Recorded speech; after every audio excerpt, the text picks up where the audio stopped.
একে একে গেম খেলা ছেড়ে দিচ্ছে আমাদের সকল পছন্দের ইউটিউবাররা। ইন্ডিয়া থেকে জ্ঞান গেমিং এবং রাইস্টার বাংলাদেশ থেকে গেমিং উইথ থালা। শুধু ইউটিউবাররা যে গেম খেলা ছেড়ে দিচ্ছে বিষয়টা এরকম না, সাধারণ পাবলিকও অনেকে গেম খেলা ছেড়ে দিচ্ছে। গেম যে আর আগের মতন নাই তা এখন দেখলে বোঝা যায়। গেম যে সম্পূর্ণভাবে ধ্বংস হয়ে গিয়েছে বিষয়টা এরকম না, চাইলে কিন্তু এটা রিকভার করা পসিবল। আর বর্তমান গেমে কিন্তু হ্যাকারদের সংখ্যা অনেক বেড়ে গেছে, আর এর জন্য দায়ী গারিনা নিজে। গাইজ, আজকে আমি তোমাদেরকে হ্যাক রিলেটেড এমন কিছু থিওরি বলবো, এমন কিছু তথ্য বলবো যা আগে কেউ কখনো বলে নাই বা আগে কোনো জায়গায় শুনো নাই। একটা গেমে হ্যাক এমনি এমনি তৈরি হয় না, এর জন্য প্রয়োজন হয় সোর্স কোড। আসলে এই সোর্স কোডটা কি, কিভাবে কাজ করে, কিভাবে মডিফাই আনা হয়, একটা অ্যানিমির হেডে কিভাবে লাগে, হ্যাকাররা কিভাবে এটা ভেক্টরাইজ ম্যাথমেটিক্যালি পরিবর্তন করে, সব কিছুই বল। আসলে এই সোর্স কোডগুলো হ্যাকাররা কোথায় পায়, হ্যাক ডেভেলপারদেরকে এগুলা দেয় কে, তারা কিভাবে এগুলা মডিফাই করে। আজকে তোমাদেরকে আমি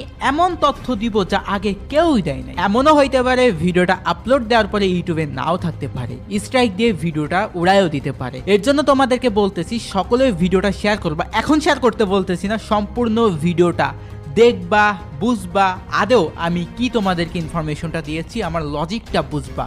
আর তোমাদেরকে একটা কথা বলতেছি, ভিডিওটা পারলে ডাউনলোড দিয়ে রাখো, বিভিন্ন প্ল্যাটফর্মে তোমরা আপলোড দিও। আমার এই ভিডিও তোমরা যে কোনো জায়গায় আপলোড দিতে পারো, এর জন্য কোনো গাইডলাইন আসবে না। আমার পক্ষ থেকে একদম ফ্রি ফর এভরিওয়ান।